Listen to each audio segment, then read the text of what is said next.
Oke teman-teman, bismillahirrahmanirrahim. Assalamualaikum warahmatullahi wabarakatuh. Kita lanjutkan materi di bagian TikTok Ads lagi, dimana kali ini kita akan membahas tentang Ads Manager-nya.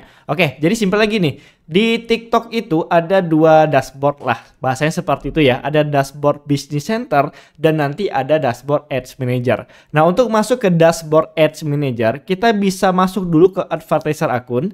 Jadi simpelnya kita akan milih dulu siapa nih pegawai atau siapa orang yang mau ngiklanin produk kita. Nah, jadi dalam bisnis itu ada orangnya. Contoh di sini ada Fadel Aditya Edwin, Fadel Kampus Kreatif, akun iklan KPS, Fadel Kui Jualin. Sebagai contoh seperti itu ya. Nah, yang fresh saya punya Fadel Aditya Edwin, teman-teman, ini baru saya bikin juga. Jadi kita akan masuk ke sini ke bagian Ads Manager.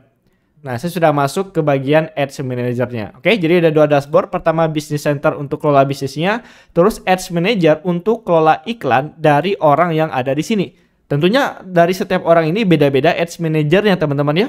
Di dalamnya bisa beda iklan, bisa beda konten, bisa beda pixel, bisa beda target market, dan seterusnya. Nah, kita kembali masuk ke sini. Oke, di sini saya akan jelaskan hal-hal penting dan menu-menu yang ada di menu Ads Manager ini ya.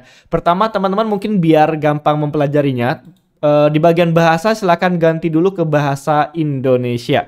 Atau kalau teman-teman biasanya bahasa Inggris ya silakan pilih yang Inggris. Namun kalau pengen sesuai dengan saya ya pilihlah bahasa Indonesia.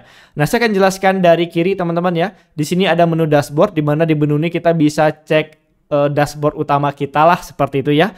Dan biasanya di sini juga ada menampilkan seperti insight, top ads ya, audiens potensial dan seterusnya.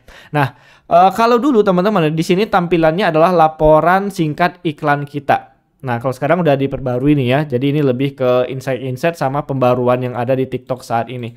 Nah, bisa dikatakan menu ini ya nggak terlalu penting-penting amat. Kecuali teman-teman nyari inspirasi top ads ya, klik aja selengkapnya, itu boleh-boleh banget. Nah, kemudian saya lanjutkan ya, di sini ada menu kampanye, teman-teman ya, ada menu kampanye. Simpelnya di menu ini adalah tempat kita mulai beriklan. Sekali lagi kita mulai beriklan di sini, serta juga kita bisa baca laporan iklannya nanti teman-teman ya. Jadi semua datanya akan masuk di sini. Oke, nanti kita akan pelajari lebih lanjutnya. Nah, kemudian ada menu alat. Nah, di sini cukup banyak menu yang ada di sini. Tapi teman-teman jangan khawatir, saya akan menjelaskan menu utama terlebih dahulu ya. Jadi menu utama apa aja yang akan teman-teman pakai untuk beriklan. Nah, kalau teman-teman iklannya ke keranjang kuning ya, untuk produk fisik lah, ke live atau keranjang kuning atau iklan produknya di bagian shop tab, maka fokus aja ke menu Audience Manager dan opsional nanti menu materi iklan ini. Jadi dua ini aja teman-teman, itu udah sangat cukup sekali. Oke, dua ini aja. Yang lain ya fleksibel lah, nanti ada beberapa fitur seperti aturan otomatis ya, terus mungkin pengen iklan prospek dan seterusnya. Tapi yang wajib ya dua ini aja teman-teman, perlu pikirkan gitu ya, membuat target market dan menyiapkan kontennya di bagian materi iklan ini. Nah, bahkan materi iklan ini saya katakan tadi opsional. Kenapa? Karena bisa jadi materinya kita ambil dari konten aja, jadi ini nggak perlu gitu ya, kecuali kita pakai Smart Ads. Nanti saya jelasin bagian Smart Ads teman-teman ya.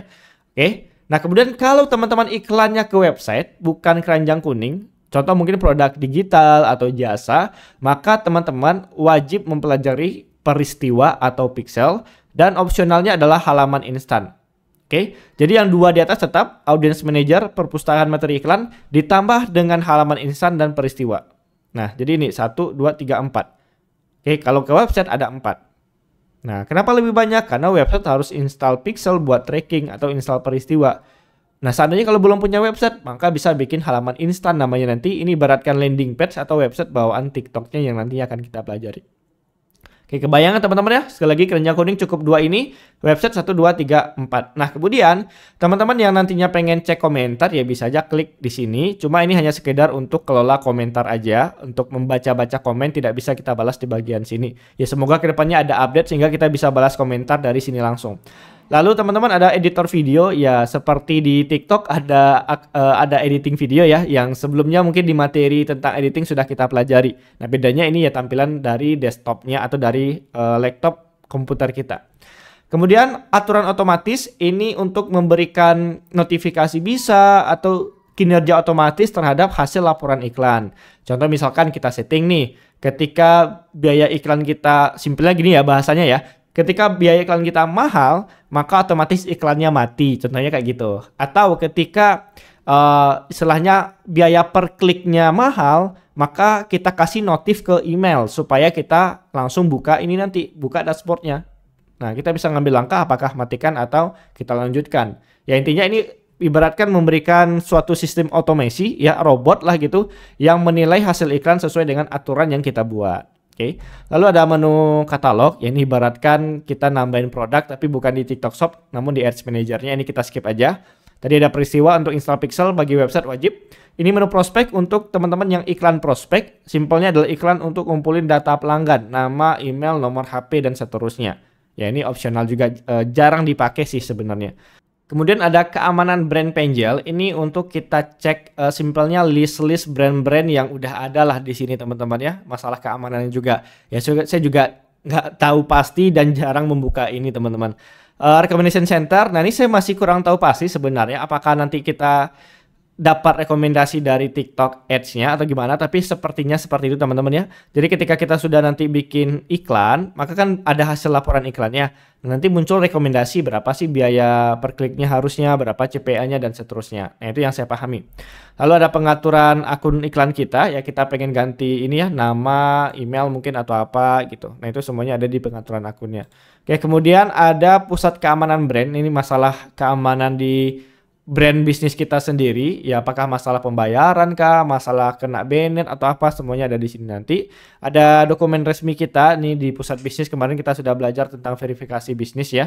Lalu ada menu pembayaran untuk top up langsung ke Ads Manager-nya. Jadi kalau seandainya kita top up lewat sini ya duitnya langsung ke Ads Manager. Kalau kita top up-nya di sini, nah di sini ya duitnya masuk ke bisnis dulu, baru nanti bisa dipindahin ke Ads Manager-nya gitu ya. Oke, lalu di bagian analitik teman-teman ini bisa jadi nggak teman-teman buka sama sekali, nggak ada masalah sebenarnya. Oke, di sini kita bisa buat laporan khusus, kita bisa cek analitik atribusinya, kita bisa cek wawasan audiens atau audience insight. Simpelnya adalah mencari market di TikTok. Ya, cuma ini saya jarang pakai kalau di TikTok ya. Kalau di Meta Ads mungkin masih oke. Nah ini hanya untuk apa ya? Ya mencari audiens lah. Nah pas iklan nanti kan kita juga bisa setting, nggak harus di sini. Lalu wawasan tentang komentar sama untuk cek komentar-komentar yang masuk. Inspirasi materi iklan. Nah ini kita bisa, ini bagus sebenarnya yang top ads tadi ya. Yang mana TikTok akan memaparkan contoh-contoh iklan-iklan yang bagus yang bisa kita tiru lah bahasanya. Wawasan tentang video. Nah paling yang di bagian sini yang paling sering saya buka atau cek adalah wawasan tentang video. Nah ini fungsinya adalah untuk membandingkan atau mengecek laporan hasil iklan dari semua video yang ada. Jadi kita bandingin nih. Kita bandingkan video 1, 2, 3, 4, 5. Mana CPC murah, CTR tinggi, CPA murah, dan seterusnya. Nah buat teman-teman yang bingung apa sih CPC, CTR, CTA, dan seterusnya. Ya tenang aja, nanti kita pelajari ya. Nanti kita pelajari. Intinya itu adalah soal baca laporan datanya. Oke, di kanan ini ada akun iklan kita teman-teman. Dan kita bisa pilih juga yang lainnya, gonta-ganti lah istilahnya. Ada bahasa tadinya. Nah ini akun iklan kita juga teman-teman. Oke, kita bisa logout di sini. Kemudian ini kembali ke pusat bisnis yang warna yang tas ini ya, atas atau koper lah gitu ya. Lalu ada notifikasi.